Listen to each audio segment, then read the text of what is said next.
On behalf of the Order of St. Andrew, the Apostle, Archons of the Ecumenical Patriarchate in America, welcome to our third International Conference on Religious Freedom, entitled and focusing on the persecution of Christians in the Holy Lands and the Middle East.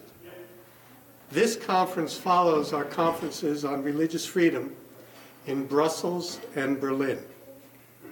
I am Judge Theodore Bosanellis, Archon and Secretary of the Order of St. Andrew. Archons are comprised of leaders of the Orthodox Christian community, named to that honor by His All Holiness, Ecumenical Patriarch Bartholomew, for their distinguished service to the Orthodox Christian Church. The Archon's mission is to preserve and protect the Orthodox Christian faith, the Ecumenical Patriarchate, through His All Holiness, as first among equals and spiritual leader of over 300 million Orthodox Christians worldwide, and to defend religious freedom for all faiths. Through that mission, in addition to all of its work, the Archons hold international conferences on religious freedom to draw attention to the plight of Christians, to be free of persecution, and espouse religious freedom for all faiths in following the lead of Pope Francis and Ecumenical Patriarch Bartholomew. In 2014, in Jerusalem, Pope Francis and Ecumenical Patriarch Bartholomew had a historic meeting and issued a common declaration. They expressed their profound concern for the situation of Christians in the Middle East, especially praying for the churches in Egypt, Syria, and Iraq, who have suffered most grievously. Their common declaration states, and I quote, "We are persuaded that it is not arms, but dialogue, pardon, and reconciliation that are the only possible means to achieve peace." The goal of this conference is to pursue that common declaration of Pope Francis and Ecumenical Patriarch Bartholomew by opening a dialogue to achieve religious freedom for all faiths and continue to call attention to the persecution of Christians, which occurs not only through violence, but also through economic and social suppression. The conference will have 4 sessions, which will highlight and discuss conference goals by panels of experts from all sectors of society.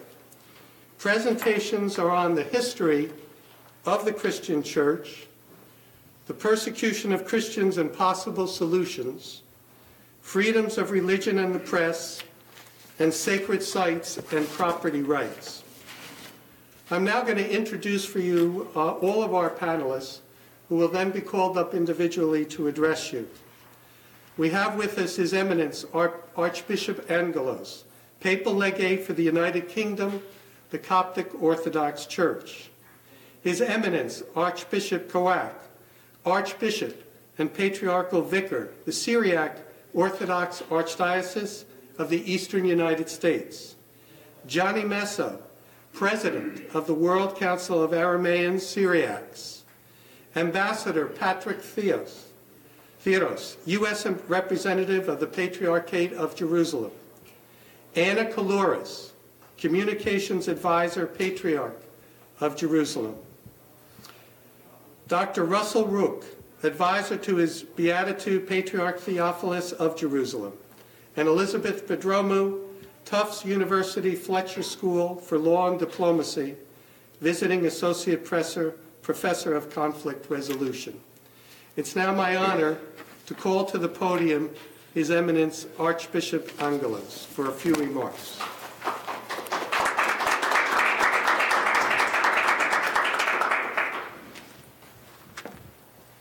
Your Honor, thank you. Thank you for the introduction and thank you for the opportunity.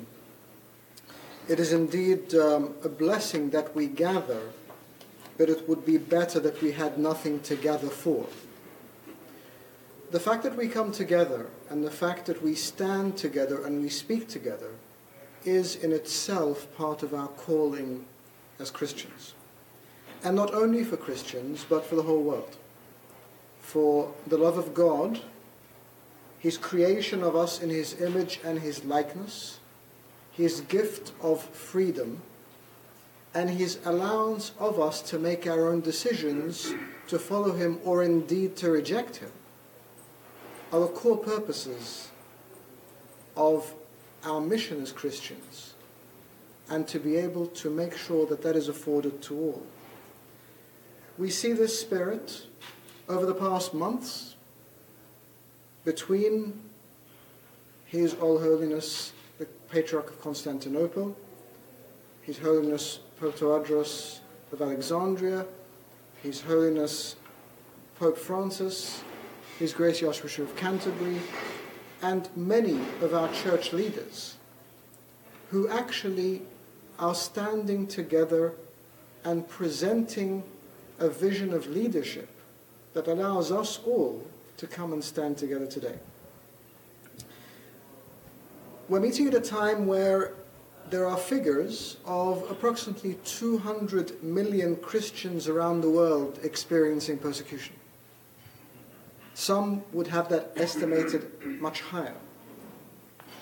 We have mass displacement.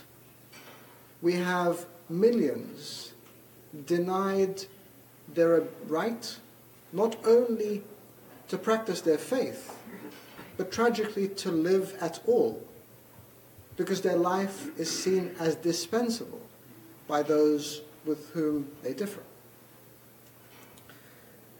This has become a problem that is greater than any of us. It is greater than any individual, church, community, even nation state. We have even seen international affiliations that have tried to work together. But the most important thing is that they now realize that religious leadership must be part of the solution. For far too long, people have seen religion, and in turn religious leaders, as part of the problem, and tried to keep them out of the equation, thinking that there are other solutions. There are many other solutions, but it is time for us to stand and work together. Because this is not just a political problem, it is not just a geopolitical problem, it is not a problem of faith, it is not a problem of state. It is an epidemic that is spreading through the world. We see so much persecution and so much deprivation of basic right to religious freedom. And it affects everyone. It affects Christians, it affects Rohingya, it affects Baha'is, it affects even people who choose to have no faith. But there is no doubt, statistically and on the ground, that the brunt of this persecution falls on Christians. And so we must start with Jerusalem. As a minister, one of the passages of Scripture that I find most prescriptive is that which our Lord said to His disciples in Acts 1:8, that when they receive power from on high, they will witness to Him in Jerusalem, Judea, Samaria, and the ends of the earth. Today is where we focus on Jerusalem, our brothers and sisters in Christ. But it doesn't stop us from looking elsewhere as well, because we cannot be tribal.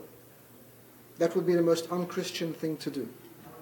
What we must do is look at sanctity of life and the dignity of human life across the board for every individual. And we must look at the right of every person as the image and likeness of God to be under our eye and with our consciences covered by what we can do. As the Coptic Orthodox Church, we are a church that is built on martyrdom. Our calendar starts in the year 284 AD, which is the beginning of the reign of Diocletian. Because under Diocletian we saw the most ruthless wave of persecution and martyrdom. And yet, centuries down the line, things haven't changed. The scale has changed. Because Egypt, as a country that was 85% Christian through the first millennium, suddenly dropped to about 15% and has remained consistent since then. Because Christians were given ultimatums to renounce their faith, to pay a tax, or to die. And tragically, we saw that happening even recently in places like Mosul. I've had the blessing of visiting Erbil and seeing some of the Christians displaced from Mosul, as well as in Beirut, on the Greek-Macedonian border, and in Jordan, and seeing that the plight of Christians continues. You know, as Christians, we need to present solutions as well, because we are people of hope. And the example we see of Christians in the Middle East is inspiring. No matter how much they face, they are still strong, they are resilient, they are a presence. They are a reconciling presence and a stabilizing presence. I was recently asked if I thought that the Middle East would be a place that would be void of Christians one day. Realistically, I don't think so. Our own Coptic Orthodox community in Egypt represents about 13 million Christians, tragically representing probably between 75 and 80% of all Christians in the Middle East now, because there has been such a pressure and a push everywhere else. So where are they going to go? But the reality is this: although they will not all leave the area, they will continue to be an increasing minority. And so the pressure will continue to mount on those who are there. Because there are many who don't want to leave, and there's some who just can't leave. And so it is our responsibility, through gatherings like this, not just to speak, because we've all heard this before, and I'm sure there is nothing earth-shattering that I would be saying today. What we can do is continue to be a voice, continue to collaborate, break down barriers between us, and bring together our resources, the wealth of experience we have individually, and collaborate for the sake of those who need us most. So I'm incredibly thankful for this opportunity. I have come specifically for this because it is important. And everyone else who has travelled here, all those who have prepared, the Order of St. Andrew, and all those who have worked with them, are gathering because this is significant. Not just so we can find a platform to speak, but so that that platform becomes a springboard to action, and that we can continue not only to speak, but to stand together from this point onwards. I pray for the success of this conference. I pray that the spirit of resilience, but also the spirit of forgiveness goes from this place. The forgiveness that we've seen in the lives of the families of the martyrs of Libya. 21 men who went to work and then were martyred, lost their lives ruthlessly and brutally. They themselves were the epitome of the Christian symbol, even as they lost their lives. But their families and their communities and their church, so many stories of forgiveness and reconciliation, because at the end of the day, that is what we do best as Christians. But it is not at the expense of seeking justice for those who cannot seek it for themselves. Thank you.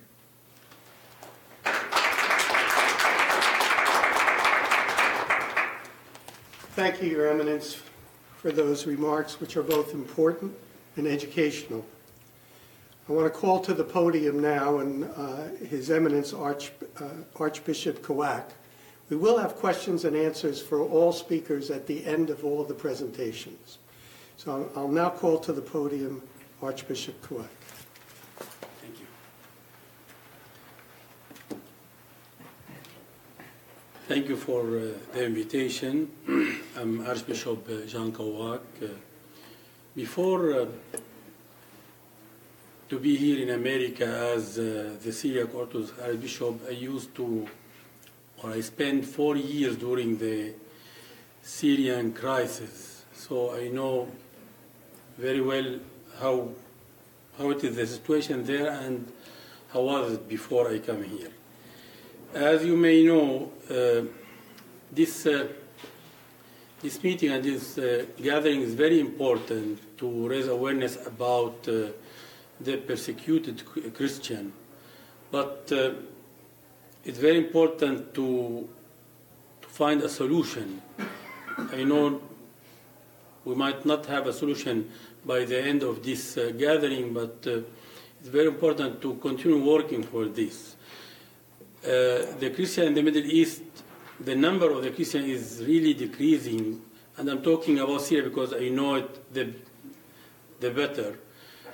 At least 50% of the Syrian Christian has already left the country for many reasons, and many of our churches has been destroyed.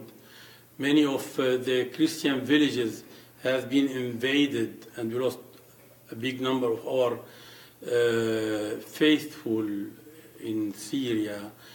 And two of our eminent archbishops, I'm talking about Archbishop Grigorios Yohanna Ibrahim from my church and Archbishop Boulos Yazigi from the Greek Orthodox Church. Both of them, they are from Aleppo, has been kidnapped since 4 years. Until now, we don't have anything about their fate. Our goal as Christian, Middle Eastern Christian, to stay home. So what we need from the international world is to help us to stay there. So I think we need to channel humanitarian aid directly to the churches because they really know where to go and who to help. But the most important thing now is to stop the war. This is, I think, the short-term solution. But to have a long-term solution, we need to try to have a sustainable economy within our Middle Eastern countries, and we need to change something in the educational system of the Middle Eastern country and teach everybody how to accept the other. This is in brief some remarks about the Syrian crisis, and if you have any question after everybody will speak, I'll be ready to answer. Thank you very much. Thank you very much. Thank you for your remarks, Your Eminence. I'll now call to the podium Johnny Messo, a good friend of the Order of St. Andrew, who was with us for our first conference in Berlin and in Brussels. The second conference was in Berlin, the first conference in Brussels. Johnny Messo, President of the World Council of Aramean Syriacs. Thank you, Your Honor, and thank you so kind for this invitation and for giving us the opportunity to speak on behalf of a people that has no voice. Today I came to Washington from Europe to represent a community that has been forgotten, that has been neglected, that has been abandoned by the international community for too long. We're talking here not just about a religious community. As we speak about Greek Orthodox Christians, Armenian Christians, who are a people in their own right, with great legacies, with a great cultural heritage, so are the Arameans or Syriacs, a people in their own right, with a great cultural heritage. And if I speak about their language, our mother tongue, Aramaic, it is best known to you as the language of Jesus. It's the language of the Bible, in both the Old and the New Testament. It is a language that can be found in much of Jewish literature. It has influenced the Quran. Our forefathers in ancient times played a very important role in today's Middle East. But also in modern times, our grandparents and great-grandparents, in the hope that they could be accepted by their neighbors and by their fellow citizens, they hoped to contribute to ideologies of general acceptance, comprehensive, say, policies in the Middle East, and thus they created ideologies like Ba'athism that have later been adopted by President Saddam Hussein, the Assad presidents, and others, always in the hope to contribute to society in order to be accepted as equal citizens. But whatever we have tried, in all those centuries, we have seen the unfortunate and sad decrease of our population in the Middle East. Today we are talking about minorities, but we forget, and human beings are easy to forget things, that once, not so long ago, we were no minorities, but we were a majority, a dominant majority, a substantial majority in our own homeland. If we look at the Aramean or Syriac people specifically, from Iraq, Syria, Lebanon, and Southeast Turkey, we can talk a lot, but I would like to stress one important thing. I myself have been born and raised in the Netherlands, in a European country, but my whole family originates from Southeast Turkey, and I do have family in the other countries which I just mentioned. But my point is that I see no reason to return to my homeland. I'm not given the incentives to go back under the present circumstances. And I also know that my people, which has fled from Syria and Iraq in the last years, or decades I should say, they also don't want to go back to their homeland. They have no reason to go back to their homelands. So my point is, if we look at Southeast Turkey today, there are no more than 2,000 Aramean Christians in a region that is one of the early centers of Christianity, where we had schools and ancient monasteries and churches and saints walking throughout the area, which has flourished to such an extent that it often became known as the Mount Athos of the East. And our churches and monasteries are centuries older than the churches and monasteries that can be found on Mount Athos. The point I would like to make here is important. If you look at Syria and Iraq today, we're all engaged in the current problems. We have heard so much about all these horrible sufferings of the Christians in these countries. But we have to look forward and think about 2030 or 50, when the situation, as we hope, will be stabilized and normalized. And by that time, there will be very, very few Christians left in those countries. Christianity, if we don't act today, can be declared clinically dead in these two countries. If we look at Southeast Turkey today, we already forgot that Christians 100 years ago, or 200-300 years ago, were a majority in many places. We have forgotten about this today. So my message is, we will forget the same about Syria and Iraq in 20, 30, 40 years from now. And that's why it's very important and urgent to act now, not tomorrow. That was also one of the reasons I wanted to come to Washington, also to meet some friends again of the Saint Order of the Andrew Apostle, the Order of Andrew the Apostle, but also to pass on the message to Washington, because Washington, especially America and its foreign policy, have affected our situation in the Middle East, and they should feel responsible for the Christians of the Middle East. They should feel morally obliged to do something back for these Christians.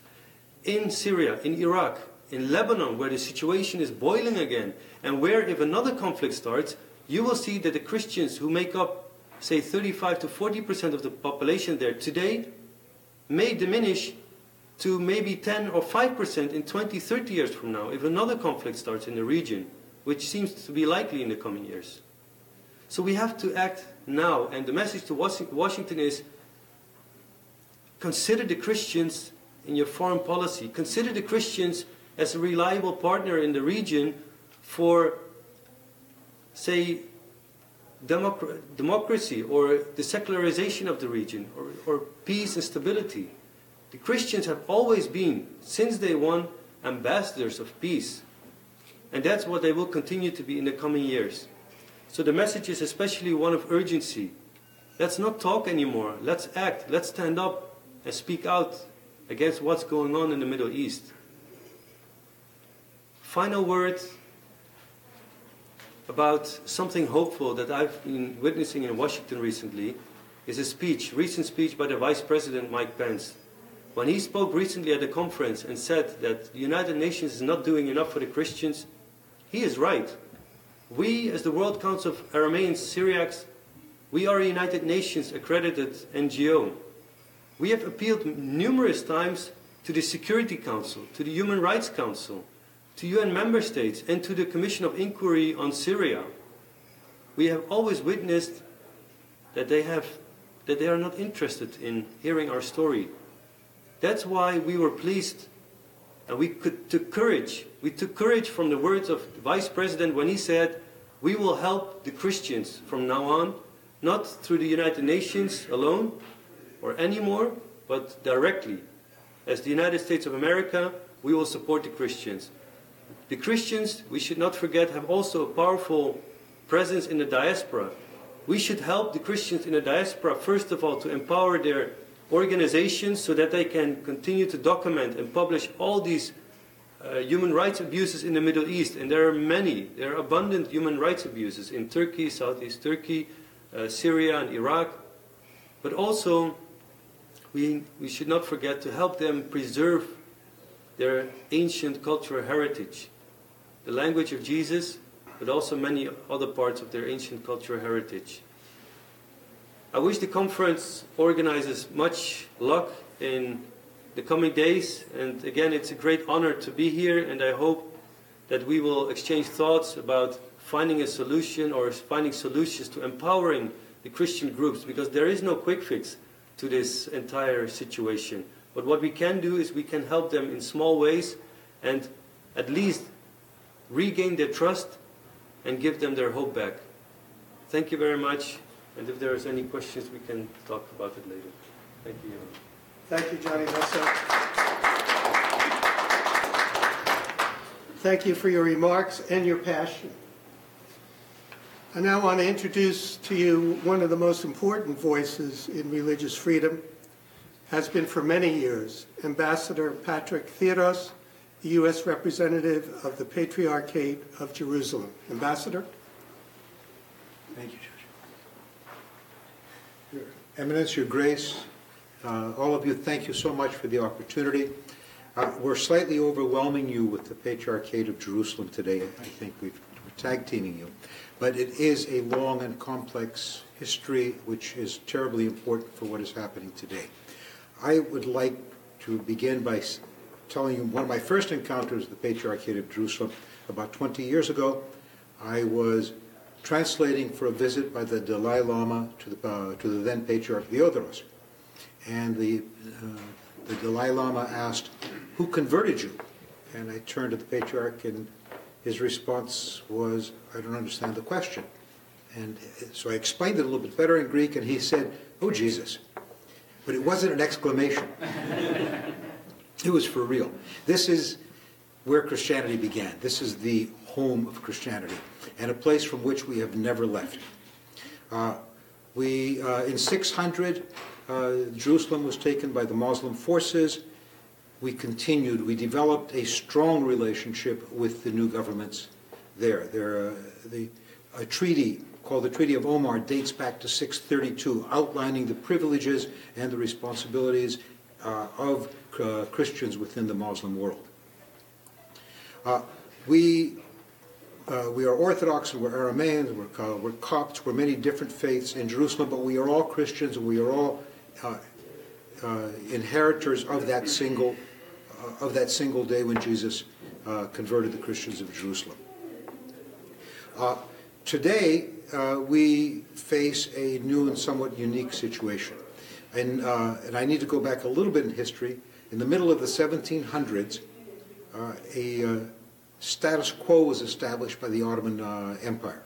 This defined the relationship of the government of the Holy Land with not only the churches, but with all the religious groups, be it Muslim, Jewish, Baha'i, or Christian in Jerusalem and in the larger Holy Land. As politics moved on, the British Mandate expelled the Ottomans. They became the inheritors of the status quo. This is the status quo which defines not only the relations with the state, but the relations between the various faiths in the country. It is that which has preserved Christianity and has allowed Christianity to be the glue which holds the city together, which holds the Holy Land together, whether it be between Christians, with Muslims, and with Jews. When the State of Israel was created and later the Palestinian Authority, each of these governments took on the status quo as an international obligation, a legacy from the previous government. Today we've reached the point where unfortunately that status quo has been imperiled. There have been recent developments in Jerusalem which imperil the status quo and which actually imperil the existence of the Christian churches in Jerusalem. I'd like to turn to my colleagues who can go into a little bit more detail on that. Thank you, Ambassador.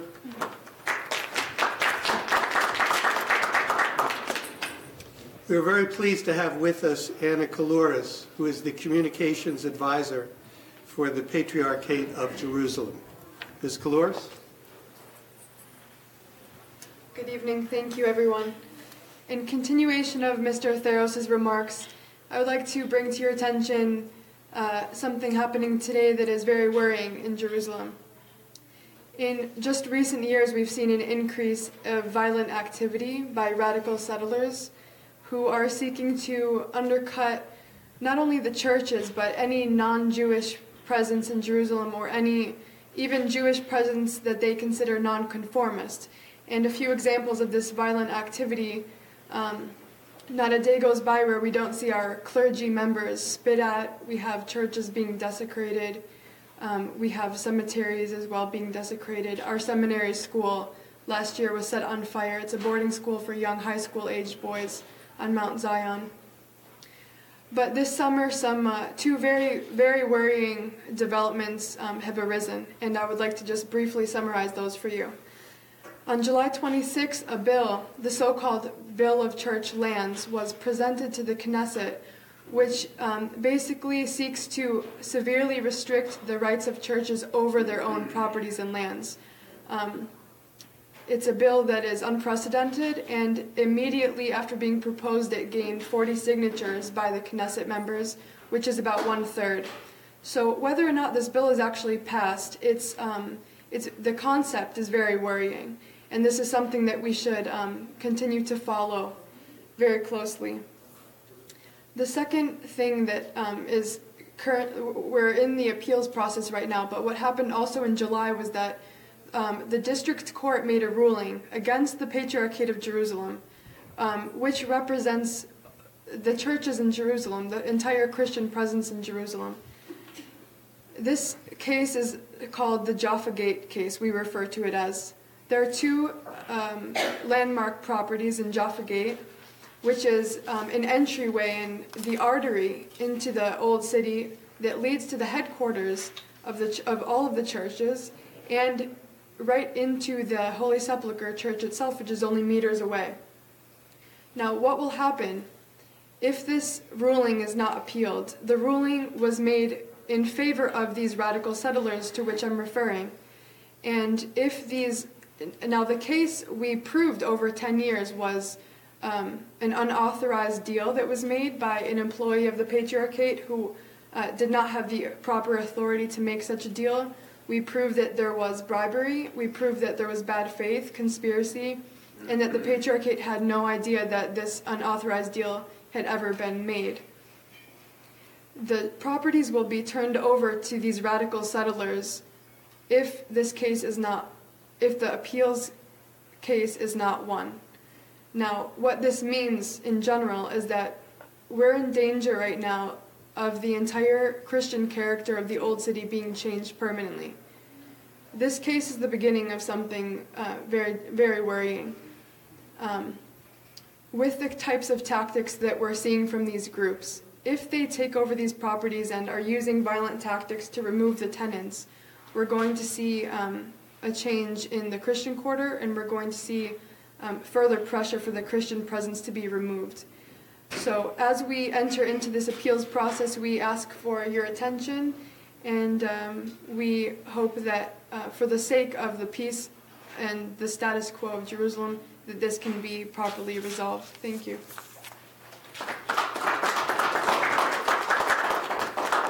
Thank you, Ms. Klouris. We also have with us from Jerusalem Dr. Russell Rook, who is the advisor to His Beatitude Patriarch Theophilus of Jerusalem. We're very happy to have Dr. Rook. Thank you, and good afternoon. For 2 millennia, the Patriarch of Jerusalem has been entrusted by God, the Church, and other faith communities with the sacred task of maintaining the ministry of the Church in Jerusalem. Today, as we sit here, that sacred task involves the maintenance of church buildings and monasteries, the support of brothers and sisters who serve in those buildings and enable the Christian communities in the city to worship. It includes the provision of education for disadvantaged children and all kinds of other social care. It includes the delivery of essential aid and relief to some of the most disadvantaged people in the area, particularly to refugees. And it involves access to people of all faiths from all around the world who come on pilgrimage to Jerusalem to pray and to worship.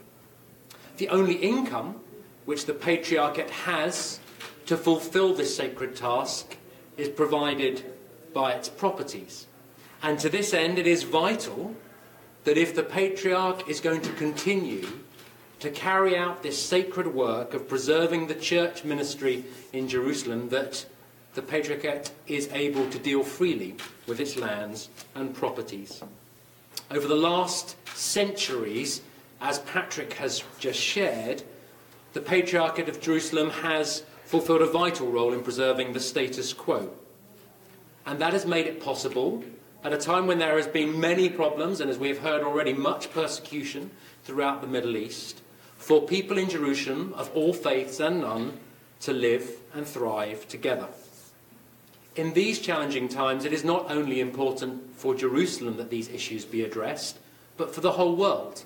For clearly there has been rarely a time in history when it is as important as now that we can demonstrate that people of different faiths can live well together. And so the Bill of Church Lands Act not only threatens the peace of Jerusalem, but it threatens the world, and a world where people of different faiths wish to live together well.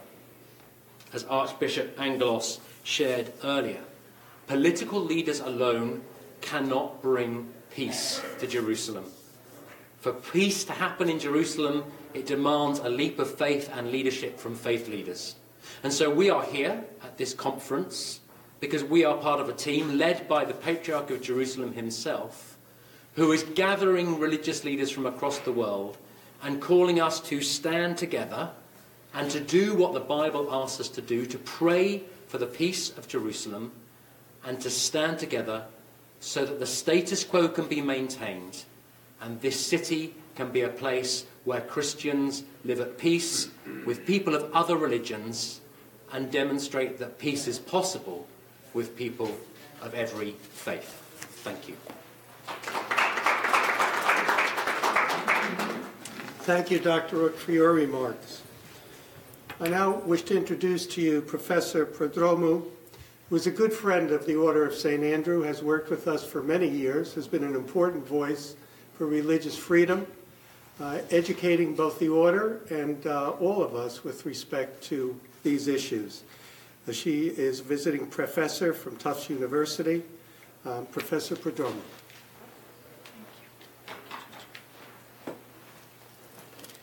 Good evening, and thank you to all of those who came before me, and to all of you who are here, and a special thank you to the Order of St. Andrew, and by extension to His All Holiness Ecumenical Patriarch Bartholomew, for bringing us all together here. I want to take a few moments just to amplify and emphasize some of the points that the previous speakers have made. First of all, why now and why talk about Christians? I think there are two reasons for why now. First, I think, is an obvious one which we may indeed overlook. Why now? We're approaching Christmas. We're approaching the celebration of the Incarnation. We are celebrating the moment when God became man, and the hope that is offered to all Christians and to the entire world from that moment of the Incarnation. Yet we here are very free to celebrate that moment, and I think what all of our speakers have made clear is that we enjoy a kind of luxury and a gift that I think sometimes we take for granted. So I think it's important to think about why this particular moment. There's another reason about why now. All of the speakers have made clear the profound urgency related to the issue of the persecution of Christians, the repression and suppression of Christians in the Middle East and worldwide. We're focused on the Middle East, however, because this is indeed the lands where Christianity originated. These are the lands in which Christ walked and taught and ultimately was crucified and was resurrected. This is a time of grave urgency for Christians across the greater Middle East. Whether we're talking about the condition of Christians associated with the precipitous decline due to the wars in Iraq and Syria, and in particular in Iraq, where Christians have, since 2003, have declined from approximately 1.5 million down to approximately 150,000. Whether we're talking about the tiny numbers of Christians in Israel and Palestine, whether we're talking about the thimbleful of Christians in Turkey, whether we're talking about the larger, relatively larger numbers in Lebanon and Egypt, the fact remains that the conditions for not only the survival, but also the sustainability and the flourishing of Christians across the Middle East and their lands of origin are a matter of grave question. And so there is a particular urgency as we move to the celebration of Christmas, and thinking about the causes for that urgency and then maybe some solutions. And I think that brings us to another point we want to keep in mind: why here? As Johnny Messo pointed out, I think quite eloquently, we're here in Washington because ultimately Washington matters when it comes to the survival and sustainability of Christians in the region. It's important for the policymakers, for those in and out of government, for the think tank community, for the media, to hear and to learn and to understand that we're talking about the endangerment not only of Christians themselves, of the people, but also the endangerment of their sacred sites, their cultural patrimony, schools, churches, monasteries, libraries, archives, all of those things that, taken as a whole, let us know that Christians did and continue to exist in the region. This is the place where we need to have a loud voice. And it's also that Washington is capable of making a difference on the ground, but it's also important to let people know why it matters to talk about Christians. It matters to talk about Christians because as Christians go, so will others go in the region. As large communities become small communities due to violent and non-violent forms of persecution and repression, as that has happened to Christians, that has been happening to other communities as well. And so Christians in many ways are the proverbial canary in the coal mine, an overused phrase, but in other words, they are emblematic. How Washington responds to the plight of Christians in the region will tell a story about how the United States is committed to the kind of values and human rights and international religious freedom about which it speaks. And it will also send a signal to those who are comfortable with living with religious pluralism and diversity, as well as a powerful message to those who are opposed to religious freedom and diversity. So Christians are important not only for Christians, but for all people, people of all faiths and people of no faith in the Middle East. And we need to make it clear that a story and the discussion about Christians is not simply about Christians. It's about the right to be free each and every individual. It's about the right to equality before the state. It's about the right to rule of law. It's about the right to own individual and collective property. It's about the freedom to believe, to have free conscience, to believe and to change your belief. And Christians are a powerful example of when things go well and now when things go less well. And then finally, why the Order of St. Andrew and the Ecumenical Patriarchate? I think Turkey is a particularly urgent and tragic example of what we're talking about. In Turkey today, there are less than 1% of the entire population as Christians. For Orthodox Christians in particular, but for all Christians, we are talking about endangered status. And I think that if we had paid more attention to the condition of Christians in Turkey since the founding of that state, we would have seen a trend line across the region since the establishment of states in the region, that what was happening to Christians there has now been happening region-wise. And so Pope Francis speaks about an ecumenism of blood. Christians throughout the region as martyrs are united by what they have sacrificed. But Archbishop Angelos reminded us of something as well that Patriarch Bartholomew spoke about recently in Athens, that through an ecumenism and a culture of peace and love, it's possible to change. And the kind of hopefulness and willingness to sacrifice that Christians in the region have demonstrated, and those they want to stay in the region, I think that's what we need to keep in our mind as we begin thinking about constructive solutions. And I would urge us to think about the great Church of Hagia Sophia, the Church of the Holy Wisdom, which is iconic for the entire region. And that is not simply a building, it's not simply one church. Again, it's a harbinger.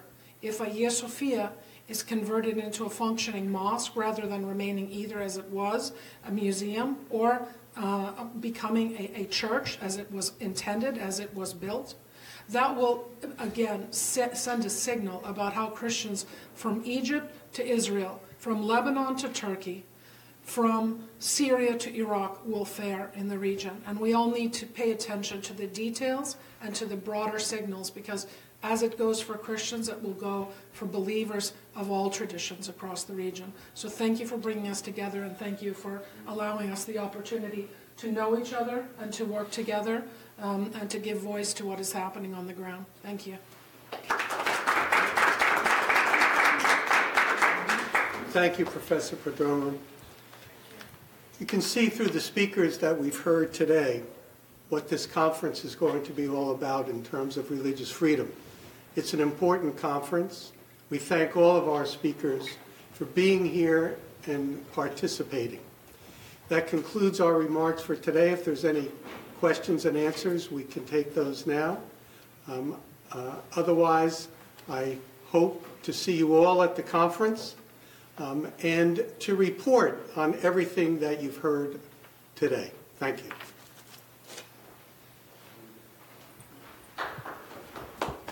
Question? Your Eminence, Bishop Angelos, I have a couple questions for you. Your Eminence?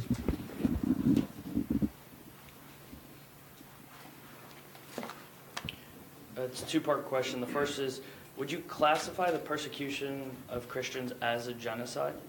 And if so, why or why not? Is there an importance of using the word or not using the word genocide exactly? I think whether we look quite literally at the meaning or at the epidemic, it most certainly qualifies as a genocide. I was very blessed to have been part of the process here in Washington that led to Congress using the term, and also in our own British context, Parliament also agreed to that. Because it has been very targeted, it has been very strategic, and it's been systematic. And it is an attack on Christians and an attempt to cleanse, in the words of perpetrators, the area of those Christians who tend apparently to defile it. In our own context in Egypt, the Caliphate has called us as Christians their favorite prey. And throughout the Middle East, as we've heard in Iraq, we now have 10% of the Christian community still there. In Syria, I mean, who knows? There are so many people displaced. So there is quite a systematic approach to all of this, and it's important to call it what it is. Now, of course, there are some who politicize this, because in calling it a genocide, it calls for lots of other things of contributions and financial implications. I would much rather not get caught up in the politics of it, but look at the actual effect that it's having on people. There is no doubt in anyone's mind that Christians are targeted, that Christians are deemed to be undesirable, and that there is an attempt to empty the region by some of those Christians.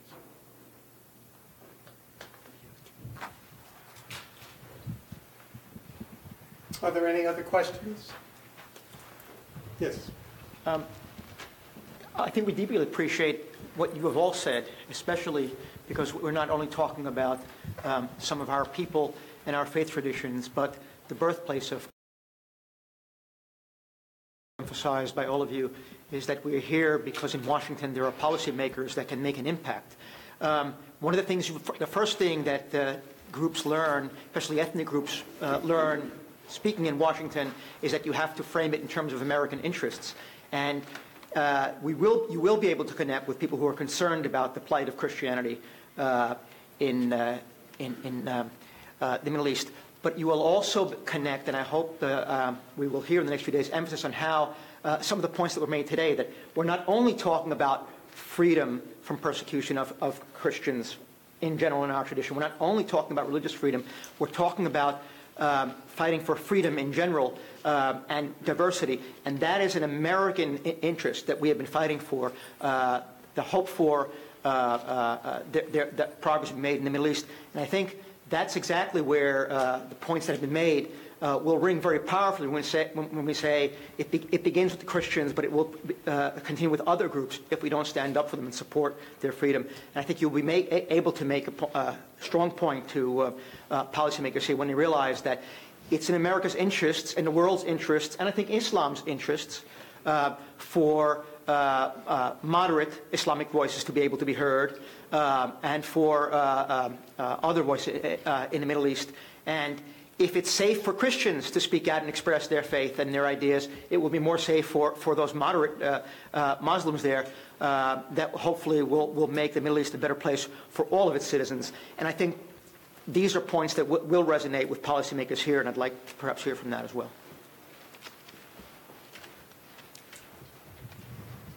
Thank you. That concludes the conference.